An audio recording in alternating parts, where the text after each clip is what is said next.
nature, this nice peaceful place outside the caging authority of a room with ceilings and walls. Today I wanted to talk a bit about the topic of addiction. It's something that I think, I'm obviously personally acquainted with, and I also think it's a very, very human issue to deal with, especially in, what you might consider as sort of the modern age. I think sort of addiction is a very normal and increasingly frequent thing, and this isn't just talking about addiction to particular substances. That was something that I personally experienced. We have all sorts of different variants of addiction. Addiction to experiences, particular relationships, particular activities, and I guess sort of as a broad strokes kind of summary of what we might want to think of addiction as, we might want to think of it as a sort of a narrowing of the things in life that bring your life and your existence, pleasure and meaning. It's a kind of narrowing to a sort of a smaller and smaller focal point, whether it's a particular, highly habitualized routine, a particular, substance or activity. And it's sort of in this narrowing. I've heard the addiction psychologist Mark Lewis sort of describe it as a kind of a reciprocal narrowing, in the sense that as you repeatedly engage in a particular addictive pattern, the pattern sort of reinforces itself in a very, neurochemical kind of way, as it sort of reshapes your dopaminergic system, your whole motivational reward circuitry, such that other things that may have previously brought you pleasure and enjoyment and meaning, satiety, as you repeatedly engage in a sort of a highly rewarding activity, and thereby your actual dopaminergic reward system almost builds a kind of tolerance to that thing. As that tolerance builds, and you, of course, you start to derive less pleasure from your addictive habit over time, you start having even less pleasure, or more blunted pleasure from other things that may have previously brought you sort of happiness. And I think that's quite a pernicious aspect of this narrowing dynamic to addiction. And it's part of how it can often lead to what's known as the symptom of anhedonia, which is essentially a loss of the ability to experience pleasure. And it very much feels like a very, your entire experience is blunted and dull, and like you're just going from place to place, and you're almost in a sort of slightly dissociated fugue state. And sometimes this can feel like a kind of depressive state, but then other times it can feel almost like you're neither happy nor sad, you're kind of just there, going from place to place. And this can be sort of almost a very, very physiological kind of thing. It's because it's not like you could really necessarily think yourself out of it. It's just your baseline state of experience just seems to be, just a meh. and you know, it's and this sort of meh baseline state, the only way in which you could sort of perturb it or shift it for a sort of a momentary or fleeting sense of pleasure is from engaging in whatever, you know, highly rewarding thing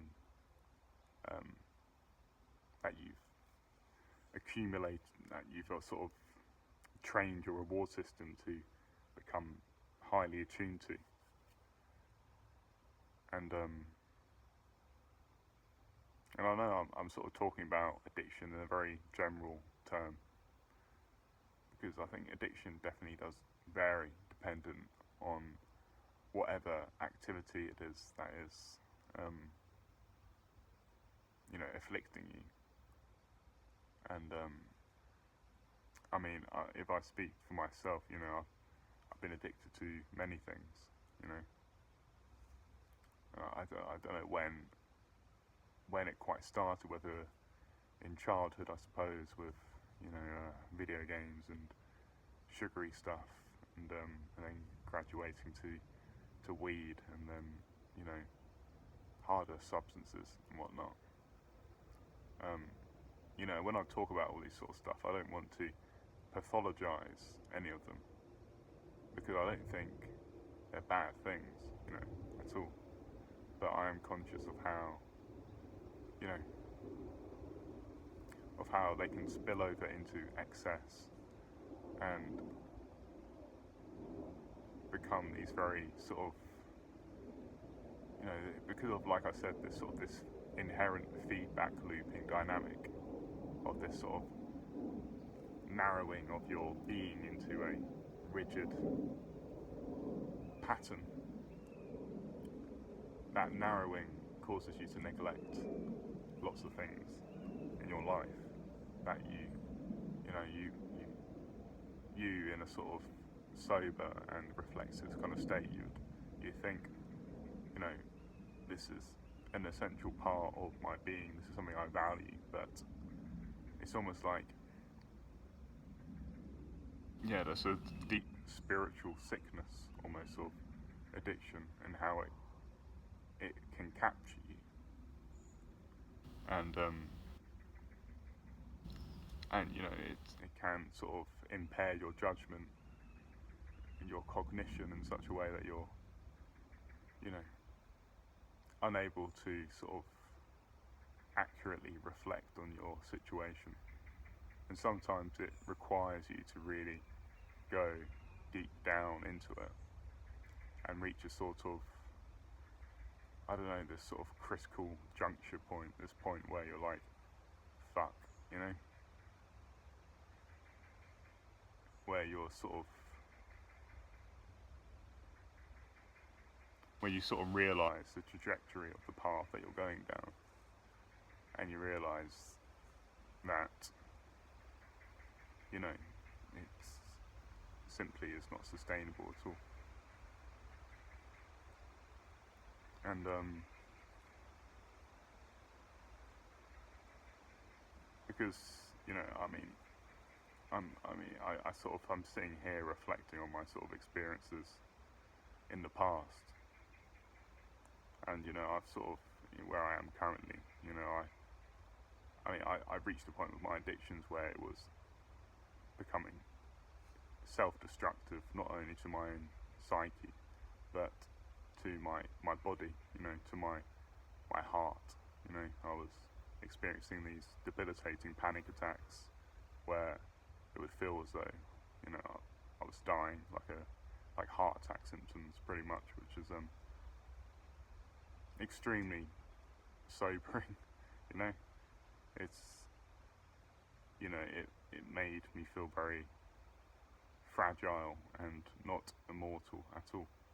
You know, it reminded me of, you know, the just the accumulation of the damage that I was doing to my body,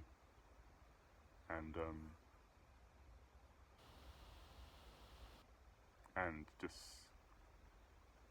how, you know, the path that I was going on was potentially going to lead to irreparable damage to my organs if it hadn't already.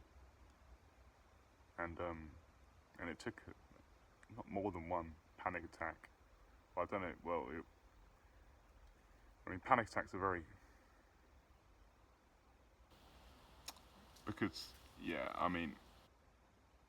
my panic attacks were often related to sort of general health anxiety, to the sort of the damage that I'd done to my body. They made me sort of much more sensitive to my heart rhythms and to sort of aches and pains and stuff. I haven't had a proper sort of heart examination, so I don't know whether there has been, visible damage. But I would say now at this point where I've had like an extended period of just abstinence and general sort of, care for my body and easing into sort of exercising, sort of being much more focused on like my nutrition, ensuring that, my body is receiving food that nurtures it and heals it rather than stuff that toxifies it, which is quite a difficult thing, especially in our sort of modern food environment where a lot of the food is toxic in pretty disturbing ways. That's a whole different debate, but I feel like, if I reflect on the state of my body and my mind, say a few months ago, it was much more weakened, and it really confronts you with your mortality, really. And I think I am sort of, I'm grateful deeply for like those sort of experiences, even though they were sort of extremely challenging, because it sort of has given me sort of a deep empathy for the suffering of others, having, undergone it myself. And I would not be like hubristic enough to say that I am fully recovered, I feel like you're sort of almost in a perpetual state of recovering, of just continuing to heal and nurture your body and mind. And as well, like I guess sort of where I am now is in a sort of a state of reflection and trying to understand what is it that led me to that point of engaging in sort of short-term, highly rewarding, highly euphoric activities and substances that, I'd say like the obviousness of how unsustainable it was. It becomes gradually increasingly apparent as you sort of going through it. Even before I got, pretty addicted to pretty destructive drugs. I'd always been a very healthy, health-conscious person, and even throughout a lot of the period where it was quite bad, I was trying to maintain a sort of a veneer of concern for my health by like continuing to eat healthily and exercise and stuff. But then those sort of healthy habits almost became rationalizations for, just, doing loads of stimulants and going on music binges and, sessions, parties and stuff like that, and just not really paying attention. And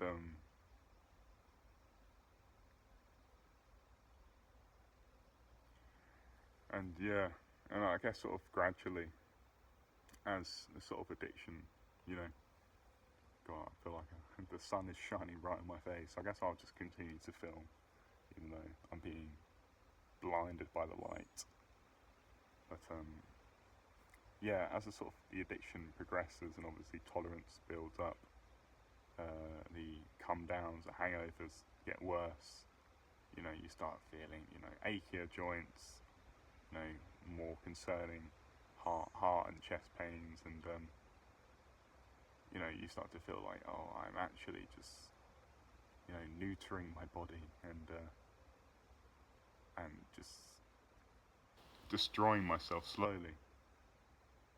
But you've built up such a rigid, habituated, almost automatic pattern that your mind is saying one thing, but then there's this really limbically driven motivational process that you find yourself just continuing to snort the drug. Or it's a very habitualized, routinized thing, and you're like, oh, wow, okay, I'm just my hands are off the wheel and someone else is steering. And it's very peculiar. So I think that's particularly, maybe some people can relate to that, particularly with substances like cocaine or short-term acting drugs, where there is a sort of an urge to compulsively redose to keep this perceived level of consciousness going, and you want to keep the high going, but obviously what goes up must come down, and it will come down eventually, and the longer you try and fight that hedonic necessity, the come down just gets more delayed and worse. And yeah, I'd say, like, almost for me, what it took for me to stop was the simple fact that they just stopped doing anything for me. Or it's like the veneer, the illusion of this euphoric state, just, it became shattered, and I realised that it was totally overshadowed by the destructiveness of what I was doing, such that there was no high that I could enjoy. It just became filled more with the feeling of shame, of anxiety as well for what I was doing to my body, and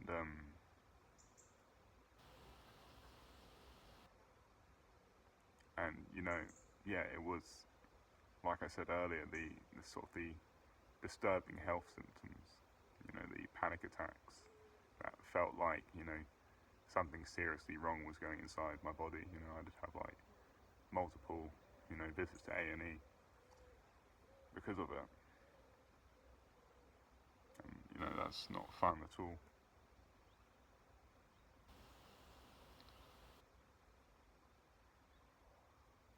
And I suppose it's like, and I'm still young, I'm 22, and you don't really want to be feeling these sorts of things in your body when you're that young. So then I'm confronted with these diverging paths, really. Do I continue down this hedonistically driven path, which will inevitably lead to probably death or something terrible, chronic depression, because that's what it was causing at a certain point. The depressive episodes were pretty. I mean, the way I've described the depression was not like an active pain. Although there were times where it would feel like your body is just writhing in this sort of anguish, like it's all engulfed in this kind of raw emotional expression, and that's particularly the case when you use drugs that act more like serotonergic systems, like MDMA and other stuff.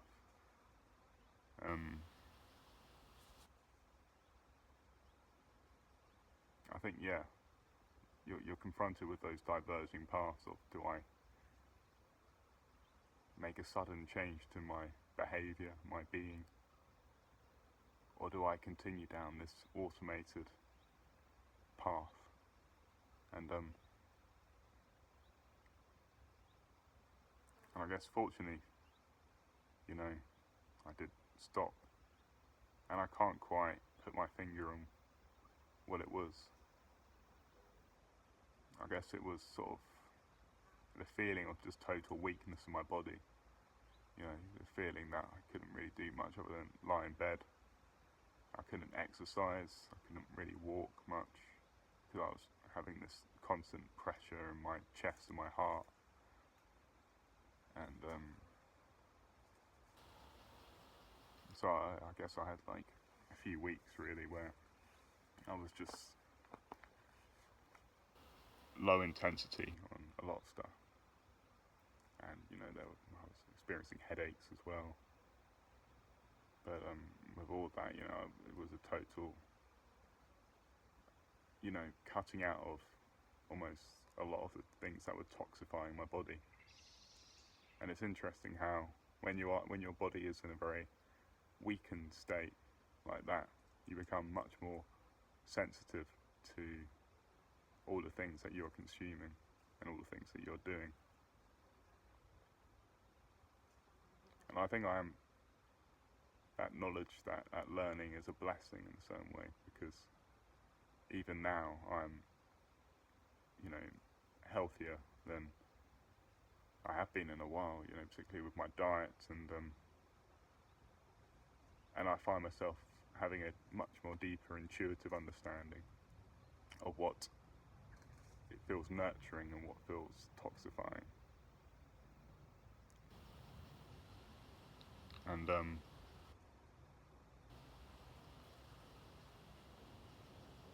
it's and like once I do feel purposeful and significantly more balanced and composed and happier than I'd felt in the depths of my addictive patterns, there's still a part of me that worries, about, obviously falling back into that. And I think this worry comes from the fact that, I'm still young and there's still, a long life ahead of me. And, I'm reminded of this saying that, no matter how far you drive along the road, you remain the same distance from the ditches either side. But I feel like I know what happens when, I choose to indulge in those sorts of stuff. I know where it sort of leads, and I know it's a false bliss, really. Again, it's the searching for fulfillment outside of yourself, really.